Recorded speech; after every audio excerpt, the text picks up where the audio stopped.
The cruelest punishment for arrogance is not losing money. It is watching the person you once underestimated become someone you can never reach again. Hello everyone. Before we begin today's story, I have a small favor to ask. Please hit subscribe and turn on the notification bell so you never miss our channel's new videos. It's quick, free, and the best way to support us in bringing you more dramatic stories. Your support means the world to us. Where are you watching from? Drop your city or country in the comments below. Thank you very much. The rain had just stopped over downtown Chicago when Nathan Holloway stepped out of a black sedan and adjusted the collar of his charcoal suit. The mirrored tower of Carlisle and Vale Global rose above him like a wall of cold silver light, 38 stories high, its glass reflecting the restless movement of the city below. Inside the lobby, marble floors gleamed beneath crystal chandeliers while executives rushed across the room, carrying tablets and leather portfolios. Nobody smiled that morning. Rumors had spread through the company for weeks. A new owner had acquired the corporation overnight, and today would be the first appearance of the mysterious CEO. Nathan glanced at his reflection in the polished elevator doors and forced confidence into his face. He had spent the last 5 years building the image of a successful financial consultant, even as his debts quietly piled up behind closed doors. His expensive watch was leased. His luxury apartment overlooked the river but belonged more to the bank than to him. Still, appearances mattered in places like this, especially in rooms full of people waiting to judge weakness. "You hear she's flying in from New York this morning?" One employee whispered nearby. "Nobody's even seen her before." Nathan barely listened. He cared more about surviving the restructuring than the identity of another executive hiding behind money and lawyers. Then the lobby suddenly grew quiet. Not completely silent, but quieter in the strange way crowded rooms become when someone important arrives. Heads turned toward the private entrance near the security desk. Nathan looked up casually at first. Then his entire body froze. A woman stepped through the revolving doors wearing a fitted ivory coat over a black dress, her blonde hair resting neatly against her shoulders. The soft clicking of her heels echoed across the marble floor with calm precision. 2 assistants walked behind her while the building manager hurried forward nervously, almost tripping over himself to greet her. Nathan felt the air leave his lungs. Vivian Carlisle. 5 years ago, she had stood in a cramped apartment kitchen wearing an old sweater and asking him if they could try harder to save their marriage. Back then, she carried grocery bags up 4 flights of stairs because the elevator never worked. Back then, she looked tired, uncertain, invisible. But the woman walking across the lobby now looked untouchable, confident, elegant, dangerous in the quietest possible way. Nathan stared as executives twice his age straightened their posture the moment she passed them. Some even lowered their voices out of respect. Vivian did not notice him at first. Or perhaps she did and simply chose not to react. That possibility unsettled him even more. Beside him, one of the junior analysts leaned closer and whispered, "That's Vivian Carlisle, the new CEO?"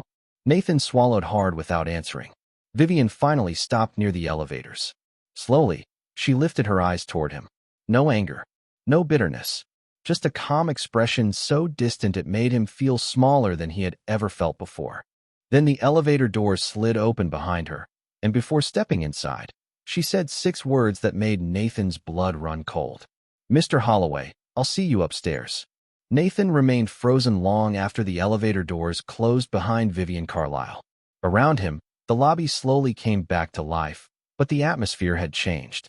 Conversations turned quieter. Employees exchanged curious looks. Even the security guards near the entrance stood straighter than before. Nathan loosened his tie slightly, trying to steady the pressure building in his chest. It did not make sense. 5 years ago, Vivian could barely afford rent after the divorce. She used coupons at grocery stores and spent nights working freelance marketing jobs from an old laptop balanced on their kitchen counter. He remembered the exhaustion in her eyes when she asked him if they could postpone the divorce 1 more month so she could stabilize her finances. Back then, Nathan had laughed bitterly and told her she depended too much on him to survive alone. Now she owned the company that paid his salary. "Nathan," a voice beside him said carefully. It was Claire Bennett from corporate compliance, a quiet brunette in her early 30s who rarely involved herself in office gossip. "You know her?" Nathan immediately forced a dry smile onto his face. A long time ago. It is nothing important. But the words sounded weak even to him. Claire studied him for another second before lowering her eyes. She had seen the way Vivian looked at him. Not emotional. Not angry. Worse. Indifferent. The elevators reopened moments later, and employees began filing upstairs toward the executive conference floor. Nathan followed with the others, though every step felt heavier than the last. The 38th floor overlooked the Chicago skyline through massive floor-to-ceiling windows.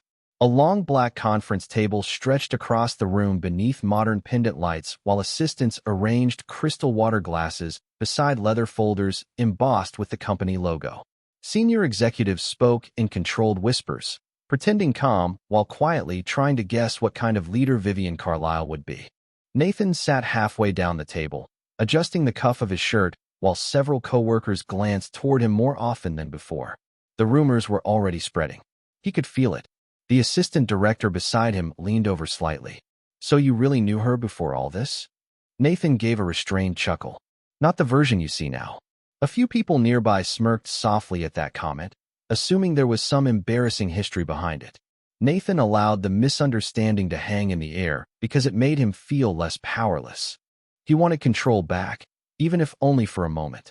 Then the doors opened. Every conversation stopped instantly.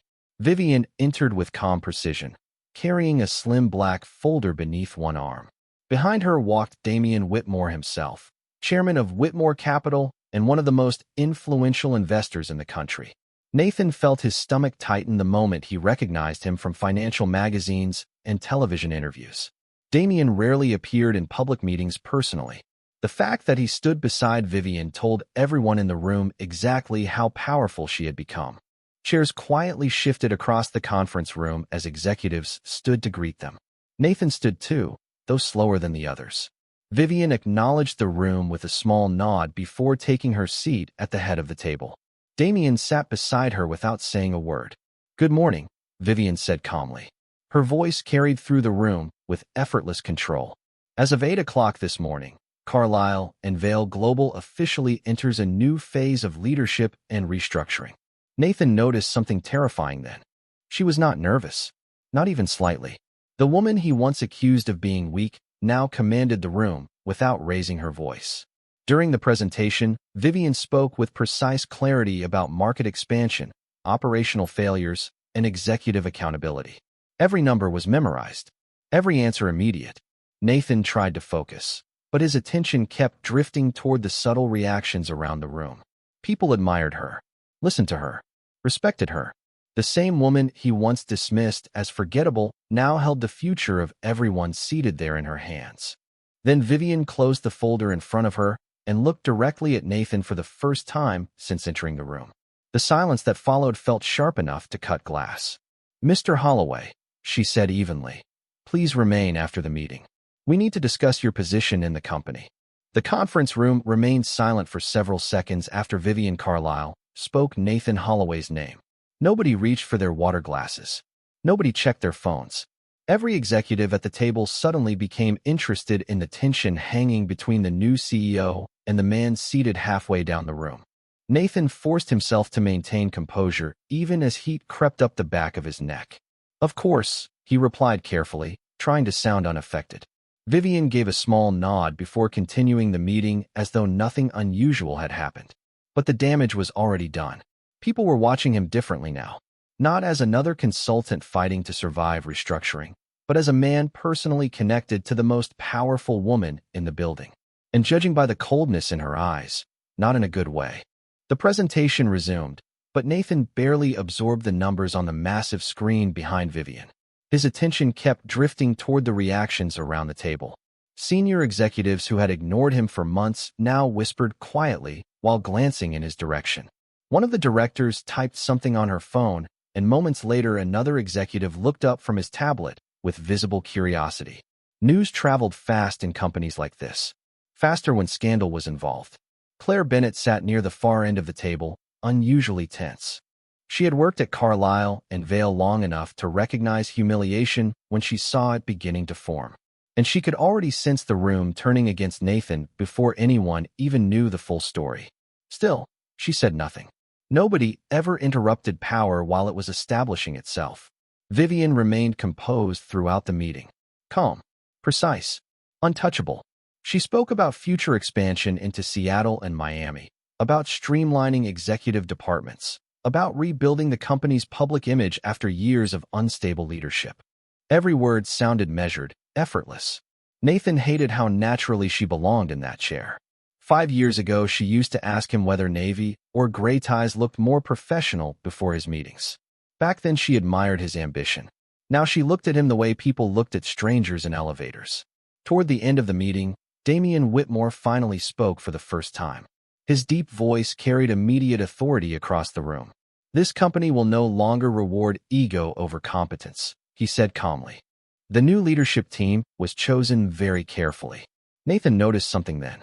Damian briefly turned his attention toward Vivian before continuing. It was subtle, almost invisible, but there was unmistakable respect in the glance. Not romantic, not performative, genuine trust. That detail unsettled Nathan more than anything else. Vivian was not surviving beside powerful people anymore. She had become one of them. The meeting adjourned shortly afterward. Chairs slid back across the polished floor while executives gathered their folders and whispered among themselves. Nathan stood slowly, intending to leave before the rumors worsened, but one of the younger analysts stopped him near the doorway with an amused grin. "Man, you never told us your ex-wife was the CEO." A few nearby employees chuckled awkwardly. Nathan forced a tight smile. "It was a long time ago. You must regret that divorce now." Another voice added from behind him. More laughter followed, quieter this time, but crueler. Nathan felt humiliation settle into his chest like wet concrete. For years, he had carefully maintained an image of success inside this company. Now he could feel it cracking apart in real time beneath the weight of Vivian's presence alone. Claire watched the exchange from across the room with visible discomfort. She looked as though she wanted to intervene, but hesitation kept her frozen in place. Then something small caught Nathan's attention. Vivian had left a slim silver business card holder on the conference table beside her seat. One of the assistants quickly retrieved it, but not before Nathan glimpsed the engraved initials on its surface. V.C.W. The final letter stopped him cold. Carlyle, Vivian's maiden name. Whitmore. His eyes immediately shifted toward Damian across the room. Questions began forming in his mind, sharp and dangerous. Before he could process them, Vivian turned near the doorway and addressed the entire executive floor in a voice calm enough to make the moment worse. "Mr. Holloway," she said, drawing every eye toward him again, "please join me in my office. There are concerns regarding your future with this company, and I would prefer to discuss them publicly with senior management present." The executive floor became unnaturally quiet as Nathan Holloway followed Vivian Carlyle across the glass corridor overlooking downtown Chicago. Employees pretended to work while secretly watching through reflections in computer screens and polished windows. Nobody spoke directly to him anymore. A few hours earlier, he had still been part of the company. Now he felt like a man already being escorted out of his own future. Vivian's office sat at the end of the corridor behind double smoked glass doors framed in brushed steel. The name Carlyle appeared alone beside the entrance in subtle silver lettering. Nathan noticed immediately that Whitmore was missing from the plaque now. The detail unsettled him again. Inside the office, the city stretched endlessly beyond floor-to-ceiling windows while soft jazz played quietly from hidden speakers. Everything about the room reflected restraint instead of excess. Clean lines, dark wood, soft gray furniture, power without noise. Vivian placed her folder on the desk and remained standing. Several senior managers entered behind Nathan, including Claire Bennett and two members of Human Resources carrying tablets. Nathan looked around the room in disbelief. "You said we needed to discuss my position," he said carefully. "I did not realize this would involve an audience." Vivian folded her hands calmly in front of her. "Transparency matters during restructuring." The answer landed like ice water. Nathan gave a restrained laugh, hoping confidence might still protect him somehow. "Come on, Vivian. We both know this is personal." Claire lowered her eyes immediately. One of the Human Resources directors shifted uncomfortably, but Vivian did not react emotionally. She simply opened the folder and removed several documents. Your division failed to disclose 3 inaccurate financial projections during the second quarter, she said evenly. The internal review also discovered repeated client complaints regarding misrepresentation. Nathan felt his chest tighten. That is not entirely on me. Your signature appears on every approval form. Nathan glanced toward the others in the room, suddenly aware that nobody intended to defend him. Not one person spoke on his behalf. Not even the executives who used to laugh at his jokes during happy hour downstairs. The room had already decided who mattered now. So this is what you wanted? Nathan asked quietly, his voice beginning to crack beneath the pressure. Public revenge. For the first time, Vivian's expression changed slightly. Not anger. Disappointment. If I wanted revenge, Nathan, she said softly, I would have humiliated you years ago when I still had reasons to hate you. The silence afterward felt suffocating. Even the city beyond the windows seemed distant and muted beneath the weight of her words. Nathan remembered another silence from years earlier. Vivian standing in their tiny apartment kitchen while he packed a suitcase. Snow falling outside. Her asking one last time whether he truly meant to leave. And him replying coldly that he could not spend his life carrying someone who would never rise above mediocrity. Back then, he believed success belonged to louder people. More ruthless people. People like him. Vivian slid a document across the desk. Your contract is being terminated effective immediately. Nathan stared down at the paper without touching it. His face slowly drained of color while the executives around him avoided eye contact. One of the human resources managers quietly placed a small cardboard box beside the chair nearest the door. The gesture felt worse than the termination itself. Years of work reduced to office supplies and personal belongings. Nathan looked up slowly. You are throwing me out. Vivian met his gaze with complete calm. No, Nathan. Your choices brought you here long before I arrived. Another silence followed. Short. Heavy. Final. Claire finally looked toward Vivian as though expecting some sign of cruelty or triumph. But there was none. That was what made the moment hurt more. Vivian was not enjoying this. She had simply accepted reality faster than he had. Nathan swallowed hard and stood slowly beside the desk. For a moment, it looked as though he might argue or lose control. Instead, he straightened his jacket carefully and gave a faint nod. You know, he said quietly, I used to think kindness made people weak. Vivian said nothing. Nathan picked up the cardboard box with both hands. Turns out arrogance blinds people even faster.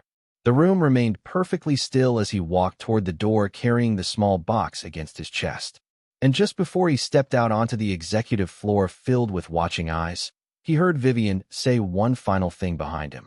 Security will escort Mr. Holloway downstairs. Nathan Holloway stepped out of the executive elevator carrying the small cardboard box while conversations quietly stopped around him. Employees lowered their eyes the moment he passed, pretending to focus on computer screens and paperwork that no longer held their attention. The humiliation followed him through the lobby like an invisible shadow. 5 years inside Carlisle and Vale Global. And now he was leaving through the front doors with framed photos, pins, and a coffee mug packed beside old business cards that suddenly meant nothing. Outside, Chicago had turned gray again. Rainwater still clung to the sidewalks while traffic lights reflected across the wet pavement in streaks of red and gold. Nathan stopped beneath the awning near the entrance, gripping the box tighter against his chest as cold winds swept through the street. He could still hear Vivian's voice in his head. Your choices brought you here long before I arrived. The words hurt because part of him knew they were true. A security guard stood several feet away, not aggressive, simply waiting to make sure policy was followed. That somehow made the situation worse. Nathan stared across the street toward a small coffee shop tucked between 2 office buildings. Years ago, Vivian used to meet him there every Friday morning before work. She would arrive carrying 2 coffees because she remembered exactly how much cream he liked without ever asking again. Back then, she believed small acts of loyalty mattered more than appearances. Nathan remembered one winter morning when she handed him a cheap leather notebook as an anniversary gift because they could not afford anything expensive. Inside the first page, she had written something in blue ink. Build a life you are proud to come home to. Nathan had laughed at the sentence at the time. He wanted penthouses, investment deals, luxury cars, elite connections. He thought ambition meant constantly climbing higher no matter who got left behind. Vivian had wanted peace, meaning, stability. Somehow she had reached the top anyway. The revolving doors behind him opened softly. Claire Bennett stepped outside, holding a folded umbrella beneath one arm. She hesitated before approaching him carefully. "Mr. Holloway," she said quietly. Nathan gave a tired smile. "You can call me Nathan now. Apparently titles expire quickly around here." Claire looked embarrassed on his behalf. "I am sorry about what happened upstairs." Nathan glanced toward the skyscraper towering above them. "Do not be. Nobody humiliated me today except myself." Claire studied him silently for a moment, surprised by the honesty in his voice. She had expected anger, blame, excuses. Instead, she saw exhaustion. Real exhaustion. The kind people carried after years of pretending to be someone stronger than they actually were. "For what it is worth," Claire said softly, "I do not think Ms. Carlyle enjoyed doing this." Nathan looked down at the rainwater gathering near the curb. "That is the problem," he replied quietly. "She used to care too much. Now she has learned how not to." Claire noticed the old photograph resting near the top of the box. Vivian and Nathan standing together beside Lake Michigan years earlier, smiling against bright summer sunlight before everything fell apart. "You still kept that?" she asked carefully. Nathan picked up the frame slowly.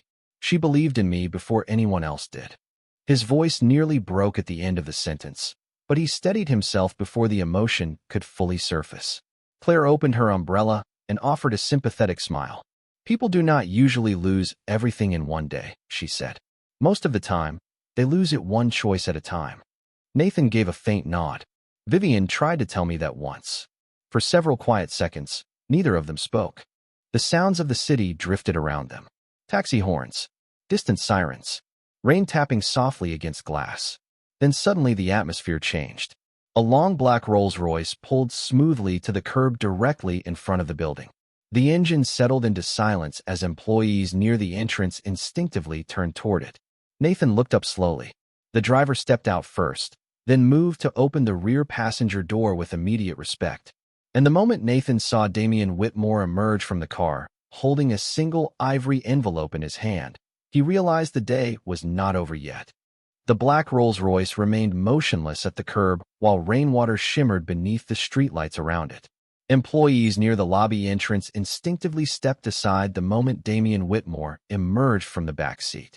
He wore a dark overcoat over a perfectly tailored navy suit, his calm presence carrying the kind of authority that never needed to announce itself. Even the doorman straightened immediately. Nathan Holloway stood frozen beneath the awning with the cardboard box still in his hands while Claire Bennett quietly moved beside him.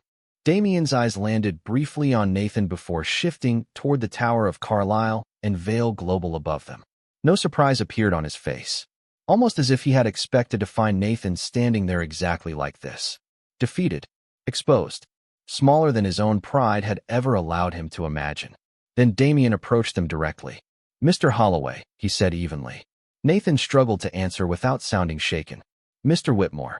Up close, Damian looked older than magazine covers suggested. Early 60s perhaps, silver beginning to settle at his temples. But there was something unusually steady about him. The kind of composure people earned after decades of power instead of inheriting it. He glanced briefly at the cardboard box in Nathan's arms before handing Claire the ivory envelope he had carried from the car. "Please make sure Vivian receives this before tonight's dinner." Claire accepted it carefully. "Of course, sir." Nathan frowned slightly. "Dinner?" Claire looked uncomfortable for the first time all day. She clearly had not realized Nathan did not know. Damian answered instead. "Tonight's acquisition celebration at the Palmer House." Nathan felt another wave of humiliation settle into his chest. He had spent years inside the company without ever being invited to executive events like that. Vivian had been CEO for less than a day and already stood beside billionaires, investors, and board members. Damian studied Nathan quietly for another moment before speaking again. "Walk with me." Nathan blinked in confusion, but followed automatically as Damian began moving slowly along the sidewalk away from the building entrance. Luxury cars passed through the rain-covered streets while city lights reflected across the glass towers surrounding them. For several seconds, neither man spoke. Finally, Damian stopped near the corner and looked toward the Chicago River below. "Do you know why Vivian Carlyle succeeded?" he asked calmly. Nathan gave a bitter laugh. "Because she married the right billionaire?" Damian turned slowly toward him then. The look in his eyes was not angry. Worse, disappointed. That assumption, he said quietly, is exactly why you lost her. Nathan said nothing. Damien continued looking toward the river.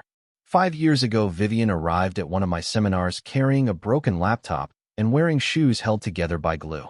She stayed after everyone left because she wanted to ask questions about investment strategy. Nathan stared at him silently. Do you know what impressed me? Damien asked. She never once asked how to become rich. She asked how to stop depending on people who underestimated her. The city noise around them suddenly felt distant. Nathan tightened his grip on the cardboard box while Damien's words settled heavily into the silence between them. I did not build Vivian Carlyle, Damien continued calmly. I simply recognized what was already there long before anyone else did. Nathan felt something painful shift inside him then. For years he had comforted himself with the idea that Vivian only became successful because someone powerful rescued her after the divorce. Because the alternative was worse. The alternative meant she had always possessed this strength while he was too arrogant to notice it. Damien adjusted the cuff of his coat and finally looked directly at Nathan again. Do you know what Vivian said the day she signed the acquisition papers for Carlyle and Vale? Nathan slowly shook his head. Damien's expression remained perfectly calm. She said she did not want revenge. Nathan swallowed hard. Then why buy the company? Damien's answer came without hesitation. Because she was tired of talented people being managed by men who mistake confidence for value. The word struck Nathan harder than any public humiliation upstairs. Rain tapped softly against the sidewalk while traffic moved behind them in blurred streams of white and red light. Damien took one final glance toward the skyscraper before turning back toward the waiting car. Then he delivered the sentence that made Nathan feel the ground disappear beneath him. Vivian Carlyle was never standing behind you, Mr. Holloway. You were standing in front of her. By 7 o'clock that evening, the grand ballroom of the Palmer House Hotel shimmered beneath crystal chandeliers and soft gold lighting, while Chicago's most influential executives gathered for the acquisition celebration of Carlyle and Vale Global. Waiters moved quietly through the room, carrying silver trays of champagne, while a jazz quartet played near the marble staircase. Conversations floated through the air in polished tones about investments, expansion deals, and market forecasts. Nathan Holloway stood near the back entrance wearing the same charcoal suit from earlier that day, though now it felt heavier on his shoulders. He should not have been there. His company credentials no longer worked, and technically he was no longer employed by Carlyle and Vale. But an hour earlier, Claire Bennett had arrived unexpectedly at his apartment, carrying a sealed invitation personally authorized by Vivian Carlyle herself. Nathan still did not understand why. Across the ballroom, Vivian stood beside Damien Whitmore, speaking with investors beneath the warm glow of the chandeliers. She wore a simple black evening dress without excessive jewelry or dramatic styling. Yet the entire room seemed to shift around her presence naturally. Nathan noticed something unsettling again. Powerful people listened when Vivian spoke, not because of her title alone, but because they genuinely respected her mind. The same woman he once accused of lacking ambition now moved through billionaire conversations with effortless confidence. As Nathan entered farther into the ballroom, whispers quietly followed him. Some guests already recognized him from the morning incident at headquarters. Others simply sensed tension in the way executives glanced between him and Vivian. Claire approached him carefully near one of the marble columns. You do not have to stay if this feels uncomfortable, she said softly. Nathan gave a tired smile. I think leaving would feel worse. Before Claire could answer, the ballroom microphone suddenly crackled softly. Damien Whitmore stepped onto the small stage near the center of the room, while conversations gradually faded into silence. Good evening, he began calmly. Tonight is not only about celebrating a successful acquisition. It is about recognizing leadership built on resilience rather than ego. His eyes briefly moved toward Vivian, standing quietly near the front tables. 5 years ago, very few people believed Vivian Carlyle belonged in rooms like this. Some saw her as inexperienced. Others assumed she succeeded because someone powerful opened doors for her. Nathan lowered his eyes immediately. Damien continued speaking with calm precision. What most people never knew is that Vivian spent the last 4 years quietly funding scholarship programs for young women entering finance and technology fields across Illinois. More than 200 students attended college because of investments made anonymously through the Carlyle Foundation. A wave of surprised murmurs spread across the ballroom. Nathan slowly looked up again. Even Claire appeared stunned beside him. Damien glanced toward Vivian with visible respect.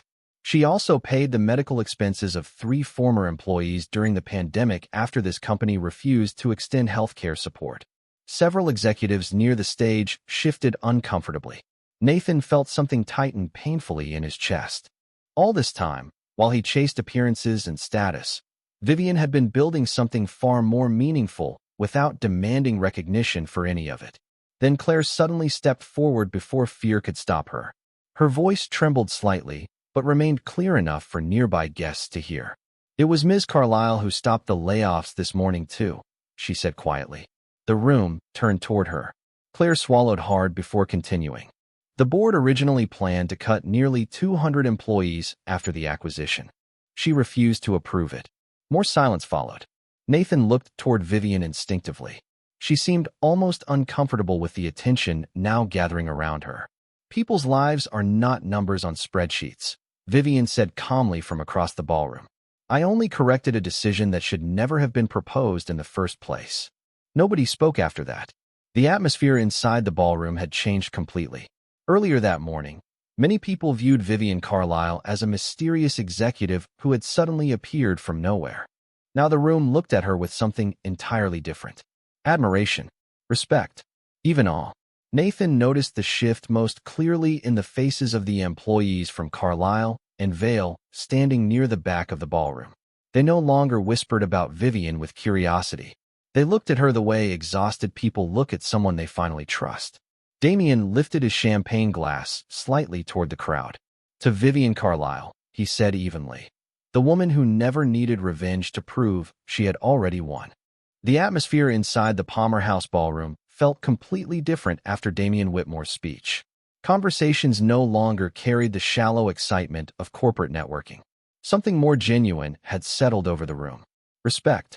Employees from Carlyle and Vale who once feared restructuring now approached Vivian Carlyle carefully, thanking her in quiet voices for protecting their jobs earlier that morning. She responded to each person with the same calm attention regardless of title or status.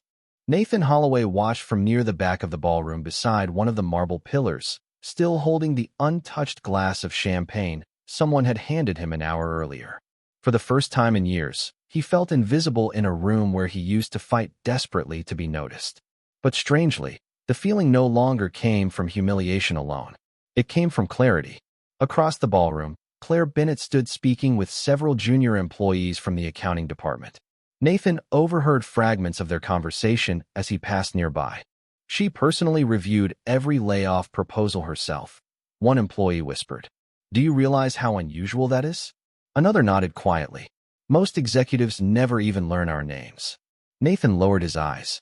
5 years ago, Vivian used to memorize the birthdays of every intern in his small consulting office because she believed people worked harder when they felt valued. He used to mock her for it.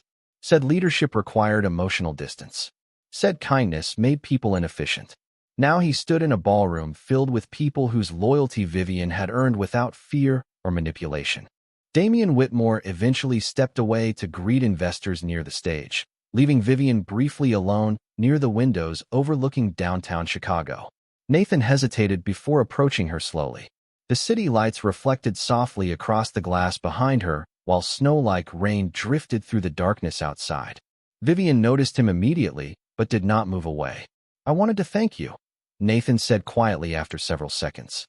Vivian looked at him calmly. "For what?" Nathan gave a faint, tired smile. "For not destroying me when you easily could have." She studied him for a moment before answering. "Public humiliation does not fix broken character, Nathan." Her voice remained steady, almost gentle. "People either learn from loss or repeat it." Nathan looked down at the polished floor beneath them. "And if it is too late?" Vivian glanced toward the employees gathered across the ballroom, laughing together more freely now that fear of layoffs had disappeared. "Then the best thing you can do is stop becoming the kind of person who creates that environment for others."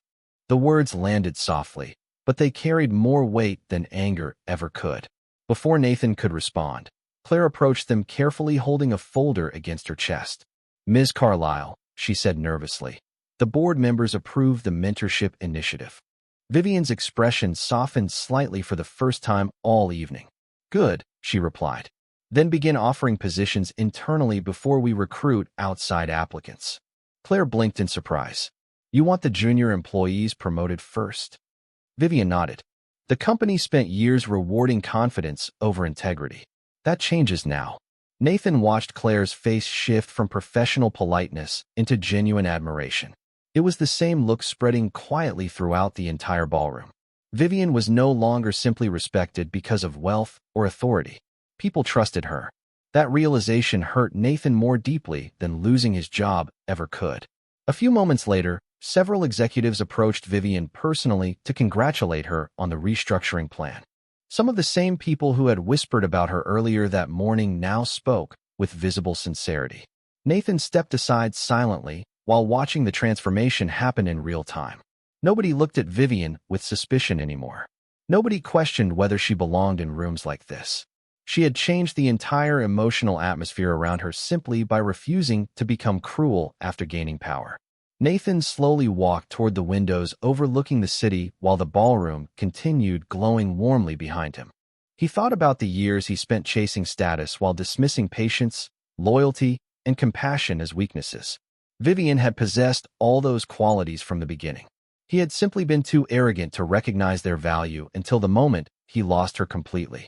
Then, as laughter and music quietly filled the ballroom behind him, Nathan finally understood the lesson that would stay with him for the rest of his life.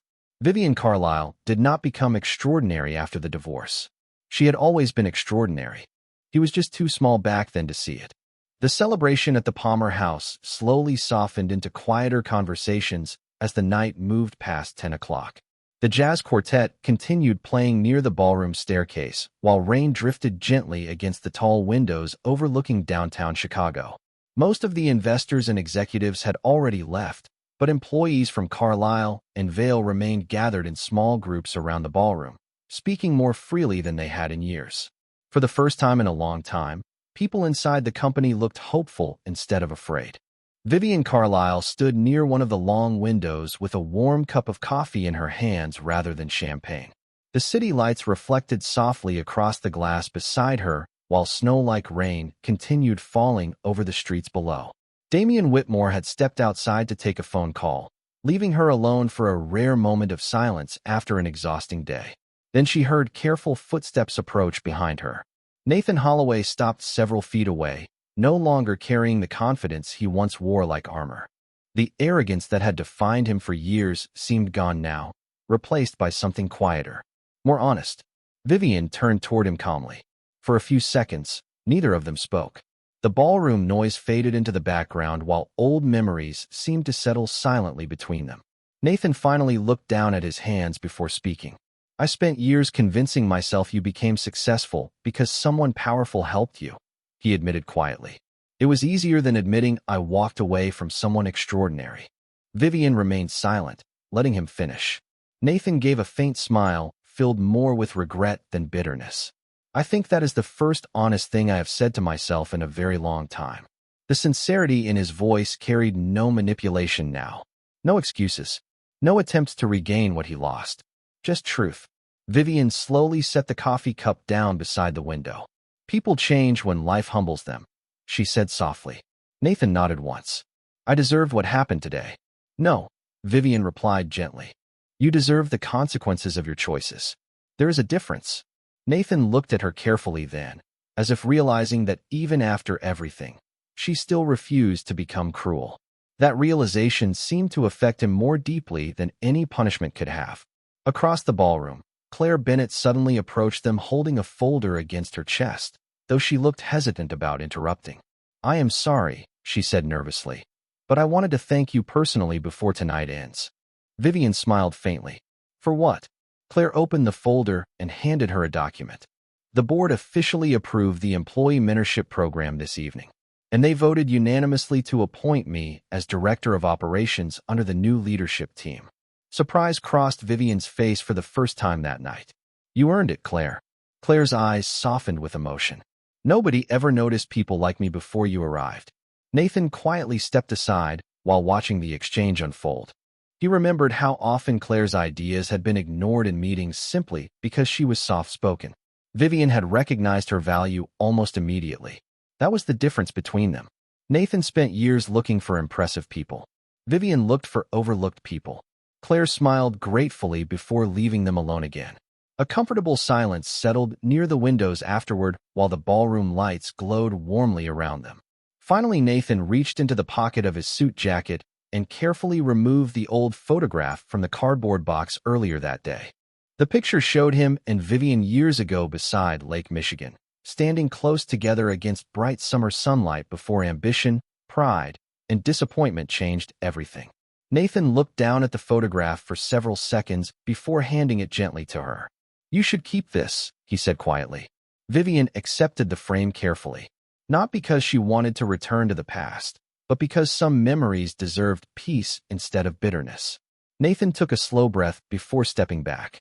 "I truly am sorry, Vivian." She studied him for a moment, then gave a small nod that carried understanding without reopening old wounds. Nothing more needed to be said. Nathan turned and quietly walked toward the ballroom exit alone, disappearing into the warm golden light near the hotel lobby while snow-like rain continued falling outside Chicago's dark streets. Vivian remained near the windows holding the old photograph against her chest as the city lights shimmered below. And that night, everyone finally understood that real power is not measured by the people you can control. It is measured by the people who become stronger because you chose to treat them with dignity.